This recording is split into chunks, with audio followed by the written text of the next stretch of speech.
Hello everyone. ఏపీలో పెట్టుబడిదారులు queue కడుతున్నారని చెప్పాలి. రీసెంట్గా జరిగిన సబ్మిట్లో మరో బడా దిగ్గజం రాబోతున్నట్టు తెలుస్తోంది. దీని గురించి నారా లోకేష్ గారు కూడా అనౌన్స్ చేయడం జరిగింది. సో ఇదే అంశం మీద విశ్లేషణ తీసుకునే ప్రయత్నం చేద్దాం. ప్రస్తుతం మనతో జర్నలిస్ట్ జగదేవ్ గారు ఉన్నారు. వెల్కమ్ చెప్దాం. Hello sir. Hello Zaki. Yes sir, దాని డీటెయిల్స్ ఏంటి సార్? పెట్టుబడుల సమ్మిట్ ఏదైతే విశాఖలో జరగబోతుందో దానికి సంబంధించి లోకేష్ గారు ప్రధాన పాత్ర పోషించారని చెప్పాలి.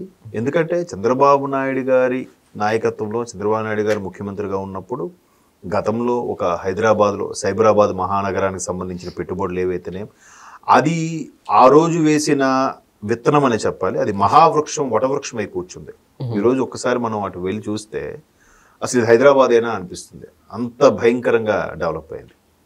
సో ఇప్పుడు మరలా ముఖ్యమంత్రి చంద్రబాబు నాయుడు గారి నాయకత్వంలో ఆయన ప్రమాణ స్వీకారం అయిన తర్వాత కూడా ప్రజలతో ఒక చిట్చాట్లో చెప్పిన మాట ఏంటంటే, మొదల మీరు చంద్రబాబు నాయుడు గారు ఇది 4వ సారి ముఖ్యమంత్రి అవ్వడం, 4వ సారి కూడా మీరు మొదటి ముఖ్యమంత్రి ఎలాగయ్యానో ఎలా కష్టపడ్డానో అలాగే మీరు చూడండి, అలాగే కష్టపడడానికి ప్రయత్నిస్తానన్నారు.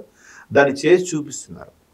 నిన్న 2 రోజులకి ఆ సమ్మిట్కి 2 రోజుల కిందట ఏదైతే విశాఖలో యూరోపియన్ నుంచి పెద్ద పెద్ద టెక్ దిగ్గజాలు వచ్చారో వాళ్ళందరికీ ఒక స్టార్ హోటల్లో వాళ్ళకి బస ఏర్పాటు చేస్తూ వాళ్ళకి కావాల్సిన సౌకర్యాలు అందిస్తూ వాళ్ళందరితో కూడా ఒక సమావేశం ఏర్పాటు చేశారు. అది కాకుండా ఇండివిజువల్గా ఒక్కొక్క టీమ్ వైజ్గా మరలా వాళ్ళతో షేర్ చేసుకున్నారు. ఏంటి పొద్దున నుంచి నైట్ వరకు కూడా ఆయన వయసు ఏంటి, ఆ ఓపిక ఏంటి, ఆ జ్ఞాపక శక్తి ఏంటి, ఒక్కొక్కరు కూడా ఆయనతో గ్రూపు ఫోటోలు దిగడం, వాళ్ళందరికీ సాలువాలు కప్పడం, ఈయన ముఖ్యమంత్రి స్థాయిలో ఉండి కూడా వాళ్ళతో చిట్చాట్ చేసి ఏంటి అంటే ఏ చిన్న అవకాశాన్ని కూడా వదులుకోకూడదు. ఎప్పుడైనా చూడండి, అంటే నేను ఎలా ఆలోచిస్తానంటే రిసీవింగ్ మెయిన్ ఎవరికైనా మీరు అబ్జర్వ్ చేయండి. నేను ఒక బట్టల షాప్కి వెళ్ళాను అనుకోండి, బట్టలు తీసుకోవాలనుకున్నప్పుడు వాళ్ళు ఇంట్రెస్ట్గా ఆ సేల్స్ బాయ్స్ చూపించారండి ఓపిక్గా. నాకు నచ్చకపోయినా అరే ఎంత కష్టపడి అన్నీ ఓపెన్ చేసి చూపించాడు కదా, సరే ఒకటి తీసుకుంటాను. అదే అక్కడికి వెళ్ళండి, మీకు ఏంటి షర్ట్సా, అక్కడికి వెళ్ళండి టీ-షర్ట్సా, ఇటు వెళ్ళండి రెక్లెస్గా చెప్తా ఉంటారు. ఇది చూడండి, అక్కడ ఉన్నాయి చూడండి, మీరు ఏ కలర్ నచ్చితే అది తీస్తాను అంటారు. కొంతమంది అలా కాదు, చూడండి సార్ నచ్చితే తీసుకోండి, నచ్చకపోతే మీరు ఎవరికైనా సజెస్ట్ చేస్తారు కదా అంటారు కొంత. అంటే అక్కడ నేను రిసీవింగ్కి నేనే కాదు ఎవరైనా సరే మీరు రిసీవింగ్ చేసి ఇంటికి వెళ్ళి మంచినీరు ఇచ్చినా కూడా అరే బాగా రిసీవ్ చేసుకున్నాడు అంటాడు. రిసీవింగ్ లేకుండా మీకు అవమానకరంగా జరిగి అక్కడ నాన్ వెజ్తో చికెన్ మటన్తో పెట్టినా కూడా పెట్టాడు కానీ రిసీవింగ్ బాగాలేదురా ఆబ్వియస్లీ అంటాం కదా.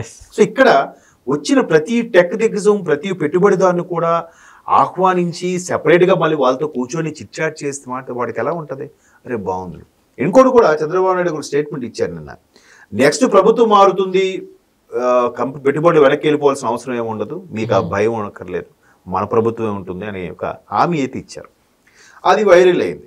ఇకపోతే లోకేష్ గారు ఒక జనరల్గా సినిమా స్టైల్లో ఎలా ఉంటుందంటే, రేపు రాజమౌళి గారే మహేష్ బాబు గారిది గ్లిమ్స్ ఒక release అవ్వబోతున్నాయి, Mahesh Babu post release చేస్తున్నాం అంటే ఫ్యాన్స్ అందరూ ఎదురు చూసినట్టుగా ఇక్కడ నిరుద్యోగ యువతకి ఒక ట్వీట్ చేశాడు ఆయన. మరో అన్వీల్ ఒక అదే ఒక ఇది రాబోతుంది, పెట్టుబడిదారు రాబోతున్నాడు, మీరు గెస్ట్ చేయండి అని, రేపు ఉదయం 9 గంటలకు రిలీజ్ చేస్తానని. అంటే కుర్రోల్లో కూడా ఒక రకమైన ఉత్సాహం నింపుతున్నాడు ఆయన. ఒకవైపు ఆయన రోజుకి 16 నుంచి 18 గంటలు కష్టపడుతూ ఐటీ మంత్రి లోకేష్ గారు, మరోవైపు ఉత్సాహంగా కూడా సోషల్ మీడియా వేదికగా రేపు రిలీజ్ చేయబోతున్నాను, అది ఎవరు గెస్ట్ చేయండి, మరొక MOU రెడీ అయిపోయింది అన్నట్టుగా. వాళ్ళకి ఎలా ఉంటుంది చెప్పండి, అబ్బా భలే తీసుకొస్తున్నారా. ఇవాళ కాకపోతే 1 year తర్వాతైనా వర్క్ స్టార్ట్ అయిపోతాయిగా, మాక్సిమం పీరియడ్ నేను చెప్పేది. వాళ్ళ రేపు కన్స్ట్రక్షన్ ఎలా అయిపోతున్నాయంటే అన్ని తీసుకొచ్చి పిల్లర్స్ స్లాబ్స్ అన్ని కూడా పూతలు పూసేస్తున్నారు పెద్ద పెద్ద ఐరన్ రాడ్స్తో. అవి తీసుకెళ్ళి అక్కడ అమర్చేస్తున్నారు. మెట్రో ఎలా కట్టారు, ఎక్కడో దాంట్లో మెట్రో దాని షేపులు ఆ పిల్లర్ని చేసేసి ఒకేసారి తీసుకొచ్చి అక్కడ పెట్టేస్తున్నారు రాత్రి. సో అట్లా పని వేగవంతం అయినప్పుడు ఆ కన్స్ట్రక్షన్ అంతా అయిపోతే రేపు 1 yearలో 2026 ఎండింగ్ కల్లా అన్ని స్టార్ట్ అయిపోతాయి కదా. సో అలాగా ఐటీ శాఖ మంత్రిగా ఉన్న లోకేష్ గారు చంద్రబాబు నాయుడు గారి తనేడని మరొకసారి ప్రూవ్ చేసుకున్నాడు. ఆయన ఒకప్పుడు బాబు గారు ఎలాగైతే సైబరాబాద్ కోసం కష్టపడ్డారో ఇప్పుడు ఆయన విశాఖ ఐటీ హబ్గా మార్చడానికి, ఆంధ్రప్రదేశ్లో ఉన్న రెవెన్యూ జనరేట్ చేయడానికి ఏ ప్రాంతంగా ఆ ప్రాంతం, ఏ జిల్లాగా ఆ జిల్లాకు సంబంధించిన అక్కడ ఉండే భూమి యొక్క పరిస్థితులు బట్టి అక్కడ వచ్చి ఇండస్ట్రీ తీసుకురావడం, ఎస్టాబ్లిష్ చేయడానికి చూస్తున్నారు. అయితే ఇక్కడ ట్విస్ట్ ఏంటంటే, ఎందుకు ఆయన అంత ఉత్సాహంగా అన్వీల్ అని రేపు ఏదో అవబోతుందని అన్నారో, గతంలో అదే ఒక ఎంఎన్సి కంపెనీ పెట్టుబడి కోసం వచ్చి మళ్ళీ వెనక్కి వెళ్ళిపోయిందని గెస్ట్ చేస్తున్నారు. అలాగే చాలా వెళ్ళిపోయాయి. లూలు మాల్ ఏకంగా వెళ్ళిపోయింది. ఇకపోతే ఇదేంటి డ్యూక్ అనేది టీ ఫ్యాబ్రిక్ కంపెనీ ఒకటి ఉంది, అది వెళ్ళిపోయింది. పార్లే అనేది ఒకటి బిస్కెట్స్ ఉంటాయి చూస్తారా పిల్లలకు సంబంధించి, అవి కూడా వెనక్కి వెళ్ళిపోయింది. ఇవన్నీ కూడా మరలా వెనక్కి వస్తున్నాయి. కాకపోతే ఇండియన్ కంపెనీ కాదు, ఇది ఎంఎన్సి అంటున్నారు అనేది ఒక సరదాగా చిట్చాట్ జరుగుతుంది సోషల్ మీడియాలో. అంటే ఏ కంపెనీ రాబోతుంది? Google, Infosys, TCS, Capgemini, CTS అంటే కాగ్నిజెంట్ టెక్నో సొల్యూషన్స్, ఇట్లా ఇంత పెద్ద పెద్ద దిగ్గజాలు వచ్చేస్తున్నాయి. ఇంకా ఇది కూడా వస్తుంది, ఏదై ఉంటుందని జస్ట్ సరదాగా ఒక రివ్యూలు వదిలాడు. ఇప్పుడు ఇది కదా కావాల్సింది. ఇప్పుడు గత ప్రభుత్వ హయాంలో Visakha capital Visakha capital Visakha capital అన్నాడు ఆయన. నిజంగా విశాఖ క్యాపిటల్ చేసే ఉద్దేశమే ఉంటే ఈయన తాడేపల్లి ప్యాలెస్లో ఎందుకుంటాడండి? అమరావతి రీజన్లో ఉండే తాడేపల్లి ప్యాలెస్ ఎందుకుంటాడు? ఉండదు కదా. అమరావతి నాకు ఇష్టం లేదు, క్యాపిటల్ చేయను, 3 రాజధానులు చేయాలనుకుంటున్నాను, విశాఖ నా మెయిన్ క్యాపిటల్, నేను అక్కడి నుంచి పరిపాలిస్తా అంటే అక్కడికి వెళ్ళిపోతే నెల రోజుల్లో కట్టుకోలేడు ఆయన ఇల్లు. ఆయన తలుచుకుంటే జగన్మోహన్ రెడ్డి ఊరికే టాపిక్ని డైవర్ట్ చేయాలి, మనం 4 రాళ్ళు వెనకేసుకోవాలనే కాన్సెప్ట్ తప్పితే అక్కడేముంది? ఎంతసేపు లెక్కరు ఇసుక ఇవేమిటో డైవర్ట్ చేసుకొని పథకాలు అంటే వాడికి వేరే ఆలోచన రాకూడదు. వీడి పథకాలు టైంకి తాగడానికి తినడానికి ఇచ్చేస్తే వీడు మన గురించి ఆలోచించట్లే అనే ఉద్దేశంలో ఉన్నాడు ఆయన. అలాగనే 5 ఏళ్ళు అలాగే గడిపేశాడు. ఫస్ట్ ఏమన్నాడు ఆయన? 2019 పాపం కరోనా వచ్చింది, అవలేదండి, 20లో అన్నాడు. సరే అంటూ 21 దసరా కల్లా మనం వైజాగ్ వెళ్ళిపోతున్నాం, అక్కడి నుంచే పరిపాలన అన్నాడు. 21 దసరా అయిపోయి, తర్వాత 21 క్రిస్మస్ అన్నాడు, అయిపోయి, తర్వాత 22 ఉగాది అన్నాడు, అది అయిపోయి, 22 దసరా ఇలాగ డ్రాగన్ చేశాడు తప్ప కనీసం ఒక గెస్ట్ హౌస్లో ఆయన స్టే చేశాడా? పోనీ అసెంబ్లీ సమావేశాలు వైజాగ్లో ఏమైనా పెట్టాడా? లేదే. మరి చంద్రబాబు నాయుడు గారు పెట్టిన అమరావతి నచ్చపోయినప్పుడు అక్కడ ఉన్న హైకోర్టు కూల్చిలేకపోయాడా? అక్కడ కట్టిన సెక్రటేరియట్ కూల్చేవలసిందిగా, అక్కడ కట్టిన అసెంబ్లీ భవనాన్ని కూల్చేవచ్చుగా, ఎందుకు కూల్చలేదు మరి? అంటే ఒక రకమైన ఊరికే ఏదో టైంపాస్కి చేశారు తప్ప పరిపాలన చేత కాలేదు.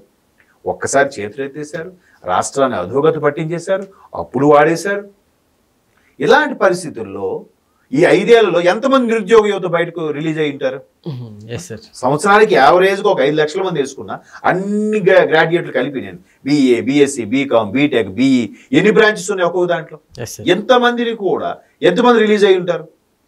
అది కాక BBAలు ఉన్నాయి, BBMలు ఉన్నాయి, ఇన్నింటి మీద రిలీజ్ అయిన ఎంత యువత 5 ఏళ్ళుగా అంటే సుమారుగా 25 లక్షల మంది. సో అందుకే కూటమి ప్రభుత్వం ఇప్పుడు కాన్సెప్ట్ ఏం పెట్టుకుందంటే కనీసం 20 లక్షలకి ఉద్యోగం కల్పించాలనుకుంది. కాబట్టి రాత్రింబావుళ్ళు టెక్ దిగ్గజాలని ఎలాగండి ప్రతి ఒక్కరిని కలుస్తూ, రండి బాబు రండి, మీకు MOL చేస్తాం, సింగిల్ పేజ్ చేస్తాం, మీకు కంఫర్ట్ చేస్తాం, మీకు ఏం కావాలని అది ఇస్తాం, గ్రీన్ ఎనర్జీతో పాటు సపోర్ట్ చేస్తాం, సోలార్ ఎనర్జీతో సపోర్ట్ చేస్తాం, వాటర్ ఇస్తాం, మీకు ఎక్కువగా ఇబ్బంది పెట్టాం అనేలాగా బతిమాలి మరి తెచ్చి పెట్టి చేస్తున్నారు. ఎవరి కోసం?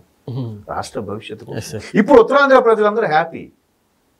అనవసరంగా గత ప్రభుత్వానికి మనం నమ్మామే, విశాఖ క్యాపిటల్ ఏదో అనుకున్నా, క్యాపిటల్ రావడం లాభమే ఉంది మనకి, మరి కొద్దిగా క్రైమ్ రేట్ పెరుగుతుంది, అభివృద్ధి అంటే ఇది కదా అని ఇప్పుడు ఉత్తరాంధ్ర వాళ్ళు కూడా బాగా గ్రహించారు. అందుకే బంపర్ మెజార్టీతో గెలిపించారు ఉత్తరాంధ్రలో. ఆ పాడేరు అరకు తప్పితే ఏ గెలుచుకునే వైసీపీ గెలుచుకోలేకపోయింది కదా. సో ఇది లోకేష్ గారి పనితనానికి ఇది ఒక మచ్చుతొనగా. రేపు ఈ పెట్టుబడులు ఇంకా ఎన్ని MOL అవుతాయి, ఎన్ని కన్ఫర్మ్ అవుతాయి మీరే చూస్తారు. Okay sir, thank you.